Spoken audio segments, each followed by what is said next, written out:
evening to all of you all. I'm happy to be here talking about today's budget.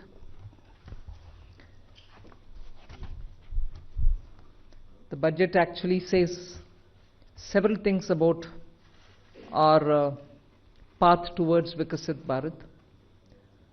It has invested in agriculture.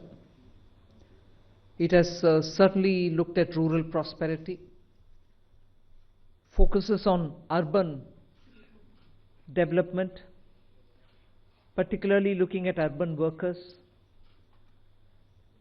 and continues to lay emphasis on reforms. 6 specified sectors have been identified, and I spoke about it in the budget. Sectors in which we will continue our reform agenda. All this, even as we have continuously been engaged with the stakeholders, and interest of education and health has been prioritized. When we're talking about education, from a child in a daycare center, portion for women, lactating mothers, till the level of getting skilling done, and also for artificial intelligence and digital reading material for students and in school and colleges. Every aspect of education, and bringing in that dimension which is so critical for health. Daycare, cancer centers, and making sure more medical seats are available. These are kind of things with which I'm trying to highlight. The approach in this budget has been pointed on areas which definitely need immediate intervention, outlays, and action along with the states. So Vikasit Bharat is not just being described. I've given you also what we mean by Vikasit Bharat, or what is it that we expect to achieve for Vikasit Bharat. So this budget actually has given you several things on which you can understand how this economy is being planned to take forward a route towards Vikasit Bharat. Secretaries have joined me. All of them would also come in to explain or answer and give clarity and so on. But one thing which I certainly would like to highlight is responding to the voice of the people, which is what Prime Minister Modi is known for in his administration. It's a very responsive government. And as a result, the income tax simplification, which I announced in July, is already completed in its works, and we shall bring the bill in the next week.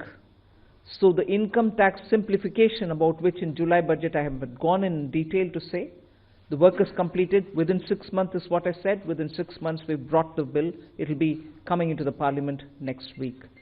So if we are talking of reform, inclusive of taxation, the work is done. This budget also speaks about rationalization in customs.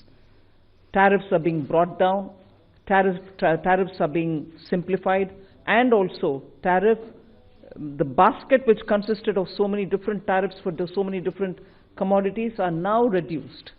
8 were taken off earlier, 8 has been taken off now. So whatever remains now, 7 I think remains, and that is all about India's tariff picture.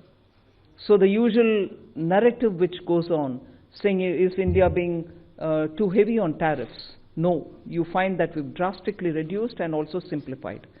So this budget has so many things for all of us to talk about. The more important thing about agriculture, which performed very well during COVID and which has contributed to India's food security. The proposals which are mentioned in this budget actually talk about everything to do with beej to bazaar, literally from the stage of seeds, hybrid seeds, resilient, climate resilient seeds, seeds which can give greater output, seeds which are going to be high yielding, all this together to the final point of India becoming the world's food basket. That's the definition I put in when I was talking about Vikasit Bharat. So we are making sure that India's agriculture gets the support across the board, whether it is on seeds, whether it is for skilling the farmers, whether it is rural prosperity, whether it is going to have agriculture and allied industries being set up in rural areas, and whether it is going to be farmers getting better and more loan with interest subvention, not just farmers, fishermen, and also dairy, meaning animal husbandry. So the picture for rural development and the picture for supporting agriculture is across the board, and that has been narrated. The second thing which I would want to highlight is the continued emphasis that we're giving since vote on account budget, July budget, and now on the MSMEs. Whether it is giving them sovereign guaranteed loan, whether it is support during COVID, whether the definition being changed now for better, more inclusive growth in MSMEs, access to bank credit. So MSMEs have also been given greater emphasis. Together with this, I'd like to highlight the point that energy security has had greater attention in this budget. We've highlighted in July budget how even pump storage will have greater attention. Solar and wind and renewable energy has also been taking consistently good importance in our budgets. This time we are talking about the small modular reactors. I've also announced that there shall be 2 amendments, one to the Atomic Energy Act and the other one for the civil liability. All of this is going to help us attain energy security. Insurance sector's FDI limits have been enhanced. That is another important announcement. I'll end my opening statement with 2 things. There is no reduction in the public spending on capital expenditure. Let's put that up front. We continue to place emphasis on the multiplier effect that capital expenditure done by government has shown, has sustained us. We continue on that. And with all this, our fiscal prudence has aligned itself to the glide path that we announced in 2020-21. So we've kept ourselves in alignment. Fiscal prudence has been maintained. The next year, coming years, estimate is also been given. Well under 4.5 is what we had said earlier. We are also projecting the same. So this is just as an opening statement. There's a lot more to say, but as you all ask questions, so shall we answer.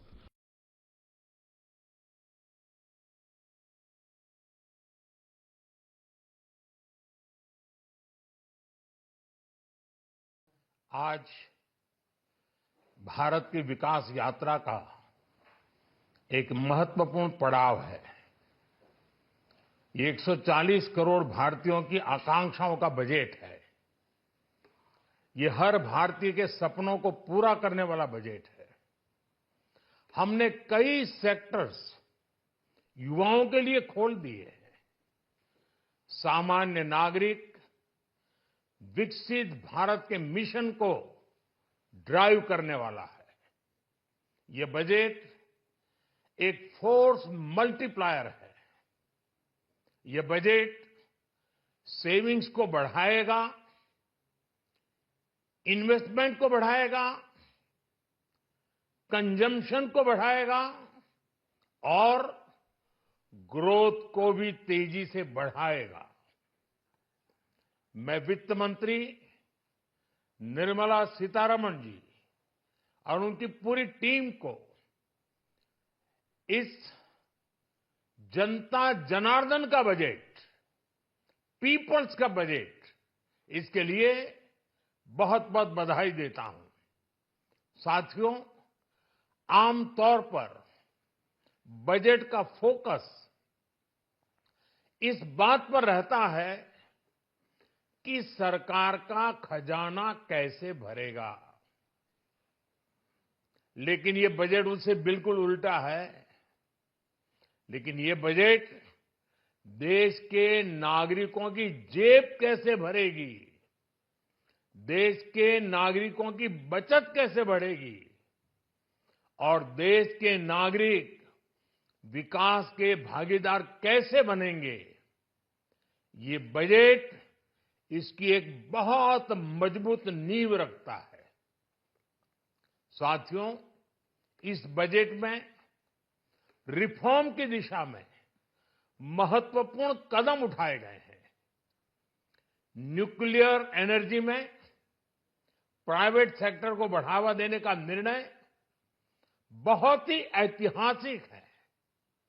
ये आने वाले समय में civil nuclear energy का बड़ा योगदान देश के विकास में सुनिश्चित करेगा।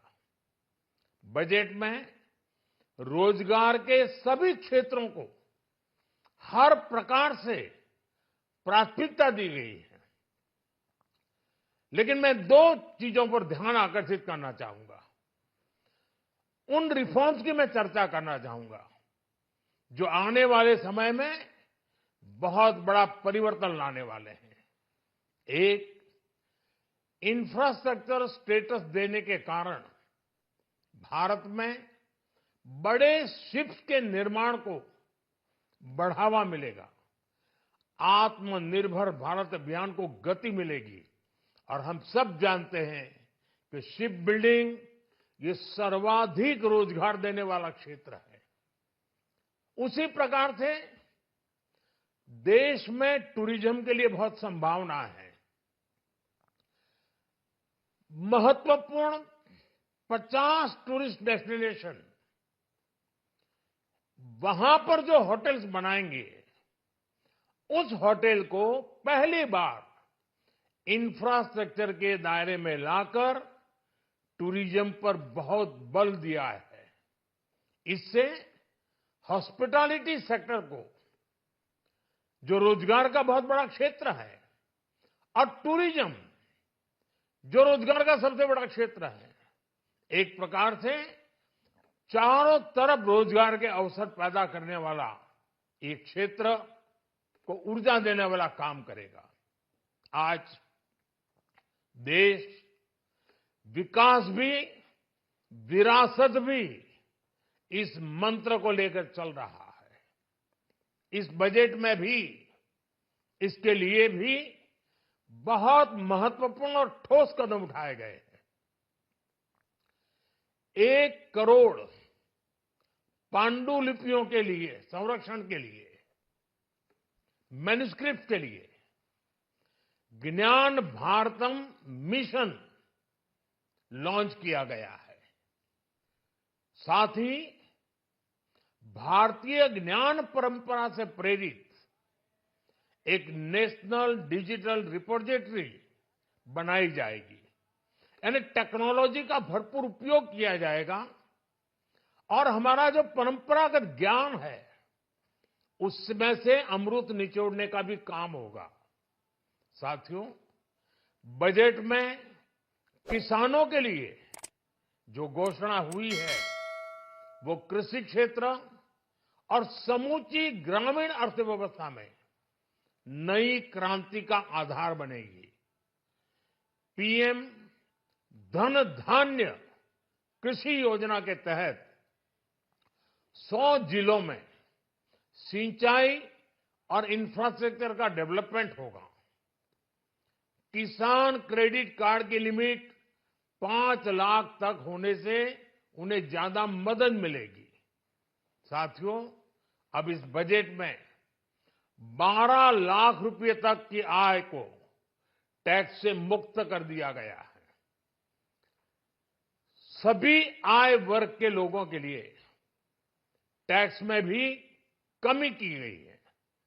इसका बहुत बड़ा फायदा हमारे मिडिल क्लास को, नौकरी पेशे करने वाले जिनकी आय बंधी हुई है, ऐसे लोगों को, मिडिल क्लास को इससे बहुत बड़ा लाभ होने वाला है। उसी प्रकार से जो नए नए प्रोफेशन में आए हैं, जिनको नए नए जॉब मिले हैं, इनकम टैक्स की ये मुक्ति उनके लिए एक बहुत बड़ा अवसर बन जाएगी। साथियों, इस बजट में मैन्युफैक्चरिंग पर 360 डिग्री फोकस है ताकि एंटरप्रेन्योर्स को, एमएसएमईज को, छोटे उद्यमियों को मजबूती मिले और नई जॉब पैदा हो।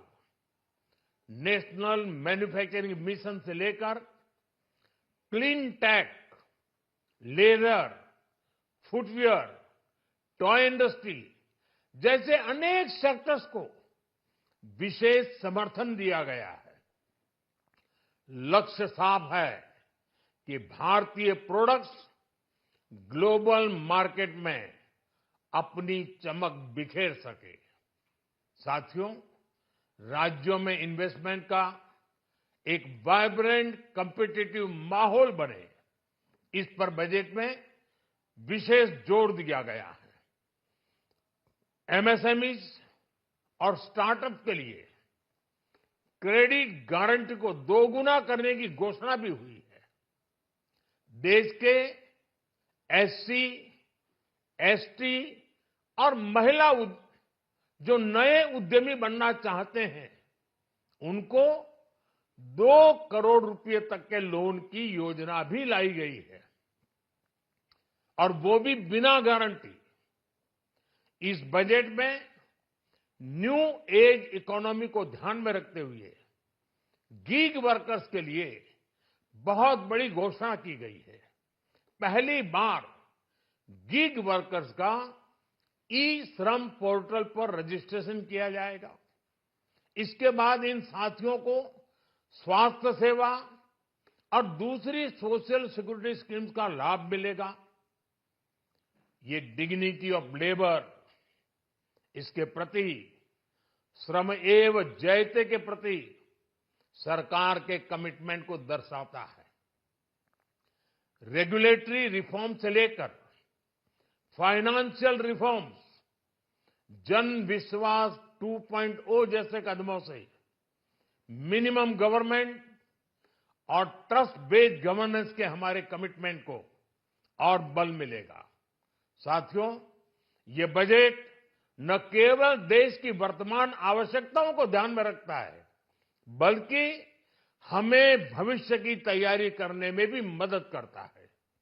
स्टार्टअप के लिए deep tech fund, geospatial mission और न्यूक्लियर एनर्जी मिशन ऐसे ही महत्वपूर्ण कदम है।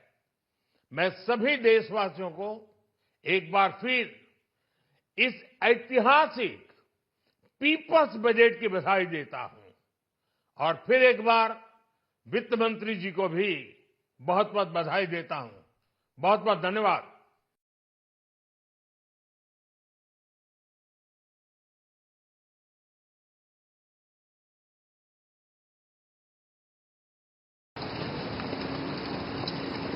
तो पूरे एक सेरेमोनियल प्रोसेस के तहत राष्ट्रपति का ये प्रस्थान होने जा रहा है राष्ट्रपति भवन से।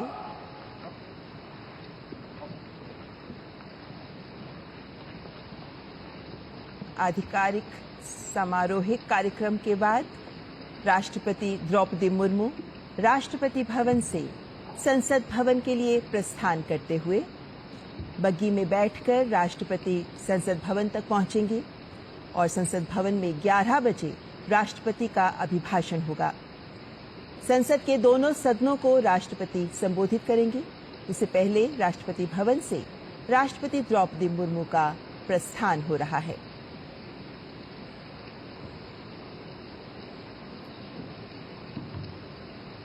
संसद का बजट सत्र, जिसको लेकर पूरे देश की उम्मीदें होती हैं कि इस बार बजट में क्या मिलेगा। बजट सत्र विशेष रूप से विधायी कार्य इस सत्र में बहुत महत्वपूर्ण होते हैं, और जो राष्ट्रपति का अभिभाषण होता है, चूंकि वे भी सरकार की योजनाओं की एक तस्वीर, सरकार किस तरीके से लक्ष्यों को हासिल कर रही है, देश के विकास को आगे बढ़ा रही है, उसकी एक तस्वीर प्रस्तुत करती है। इसीलिए राष्ट्रपति का ये अभिभाषण अत्यंत महत्वपूर्ण माना जाता है और राष्ट्रपति द्रौपदी मुर्मू संसद भवन के लिए प्रस्थान करते हैं।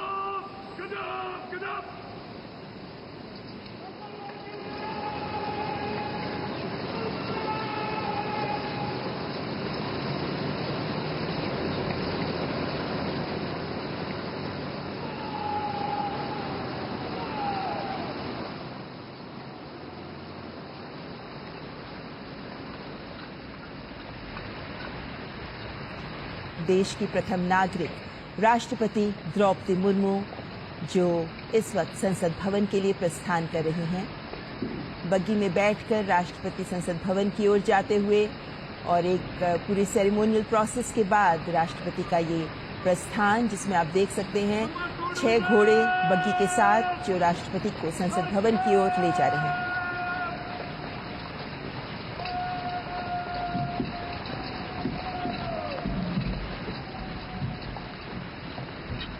आपको बता दें कि मेजर अविनाश छेत्री और मेजर सिद्धार्थ शर्मा राष्ट्रपति द्रौपदी मुर्मू के साथ बग्गी में बैठकर उनके साथ जाते हुए कुछ ही पलों में राष्ट्रपति द्रौपदी मुर्मू संसद भवन पहुंचेंगी। और इस वक्त सबको इंतजार है कि राष्ट्रपति के अभिभाषण में वे कौन से महत्वपूर्ण बिंदु, महत्वपूर्ण उपलब्धियां होंगी जो जगह पाएंगी, क्योंकि अभिभाषण के आधार पर ही विपक्ष के पास भी एक अवसर होगा कि वे जब इस पर चर्चा हो तो अपने विचार सामने रखें।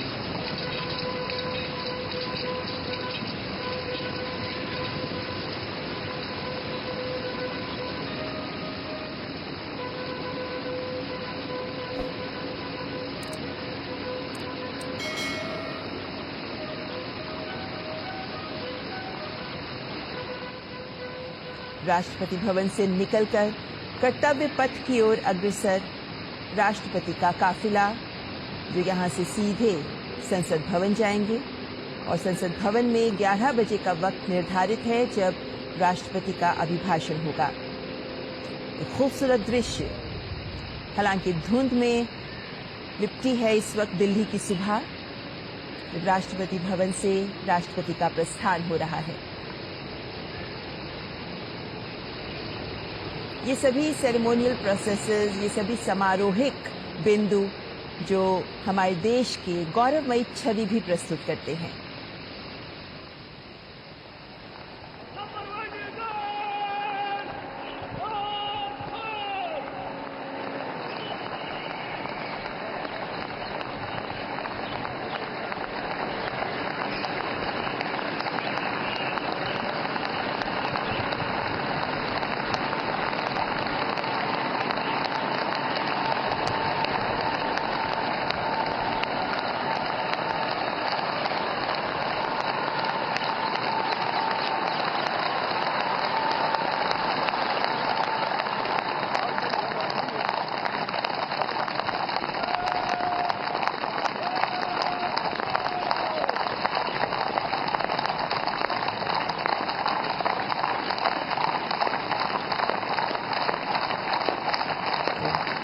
घोड़ों के साथ बग्गी में जाती हुई राष्ट्रपति द्रौपदी मुर्मू, जिनके साथ इस बग्गी में आप देख सकते हैं मेजर अविनाश छेत्री और मेजर सिद्धार्थ शर्मा उनके साथ बैठे हैं।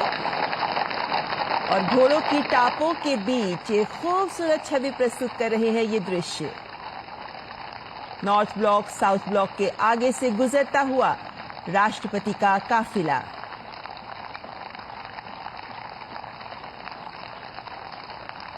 घोड़ों पर बैठे हुए राष्ट्रपति भवन के सुरक्षाकर्मी और यहां से सीधे संसद भवन का रुख कर रही हैं राष्ट्रपति द्रौपदी मुर्मू। भारत जब 75 वर्ष अपने गणतंत्र के मना रहा है, तब ये सभी समारोह और समारोहिक दृश्य हम सब में गर्व की अनुभूति पैदा करते हैं।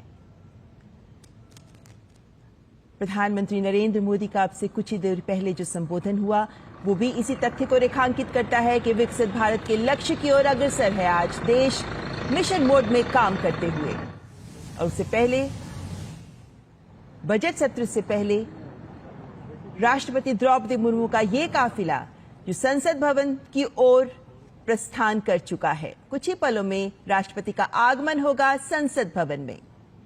सबको बेसब्री से इंतजार, जब राष्ट्रपति का अभिभाषण दोनों सदनों के सामने राष्ट्रपति प्रस्तुत करेंगी। नॉर्थ ब्लॉक साउथ ब्लॉक के बीच आप देख सकते हैं ये खूबसूरत दृश्य, किस तरीके से घोड़ों पर बैठे राष्ट्रपति भवन के ये कर्मी जो राष्ट्रपति के काफिले को आगे बढ़ाते हुए और राष्ट्रपति बग्गी में बैठकर संसद भवन की ओर आते हुए। ये जितने भी सेरेमोनियल प्रोसेसेस होती हैं, जितनी भी ये समारोहिक प्रक्रियाएं होती हैं, इन सब का अपना महत्व होता है, क्योंकि ये रेखांकित करती हैं इस प्रक्रिया के महत्व को भी कि किस तरीके से भारत एक गणतंत्र के तौर पर आज अपने इतिहास पर गर्व कर सकता है, अपने वर्तमान के संकल्प के साथ भविष्य की ओर सिद्धि के लिए अग्रसर है आज का भारत। ये दृश्य जो हमें हमारे इतिहास का गौरव पर भी गर्व करने का एक मौका देते हैं, लेकिन साथ ही हमारे आज के वर्तमान के भी खूबसूरत दृश्यों को प्रदर्शित करते हैं। राष्ट्रपति द्रौपदी मुर्मू इस वक्त बग्गी में संसद भवन की ओर प्रस्थान करते हुए।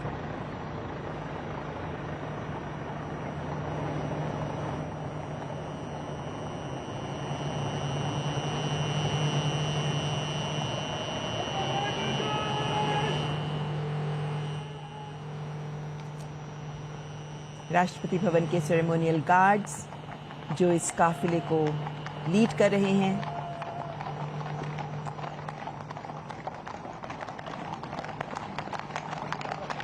और ये घोड़ों की पच्चाप, घोड़ों की टापों की आवाज जो अलग ही अनुभूति दे रही है इस वक्त इस दृश्य में।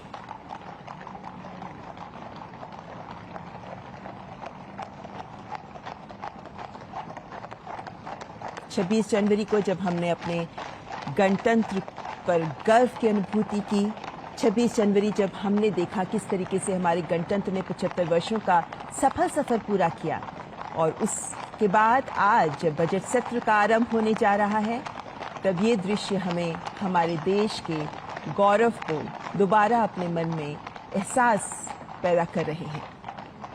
हमारे देश का गौरव जिस पर आज सभी भारतीय गर्व कर रहे हैं, हमारे देश का इतिहास, वर्तमान और उसके बाद अब भविष्य के लिए जिसको तैयार करना आज हमारे हाथ में है।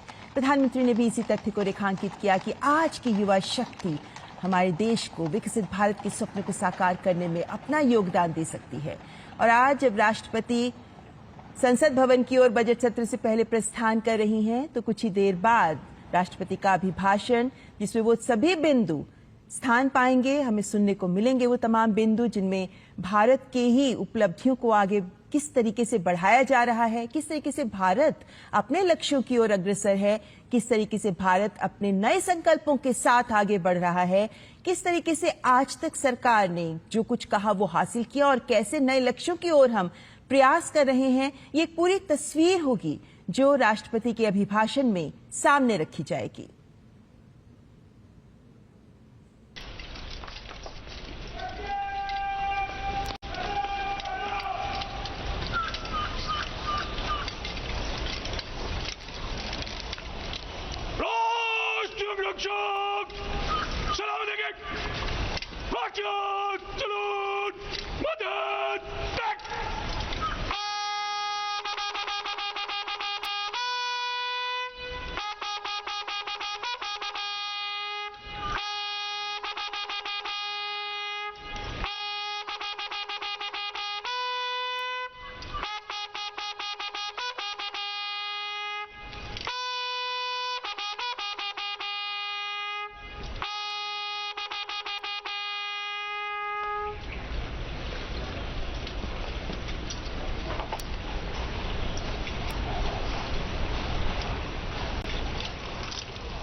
कागजों पर नहीं बल्कि जीवंत और गतिशील है।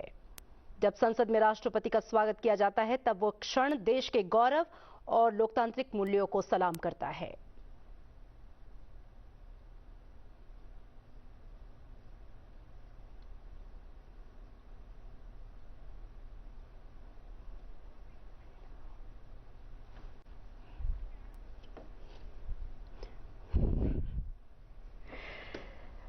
राष्ट्रपति का ये आगमन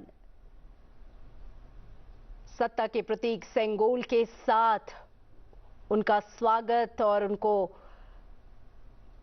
लेकर जाते हुए संसद संयुक्त अधिवेशन के लिए, जहां पर वो संबोधित करेंगी लोकसभा और राज्यसभा के सदस्यों को एक साथ, बेहद महत्वपूर्ण ये क्षण। राष्ट्रपति का आगमन इस देश को ये याद दिलाता है कि भारत का जो लोकतंत्र है वो केवल संवैधानिक कागजों पर नहीं बल्कि जीवंत और गतिशील है। जब संसद में राष्ट्रपति का स्वागत होता है तो वो क्षण देश के गौरव और लोकतांत्रिक मूल्यों को सलाम करने जैसा होता है।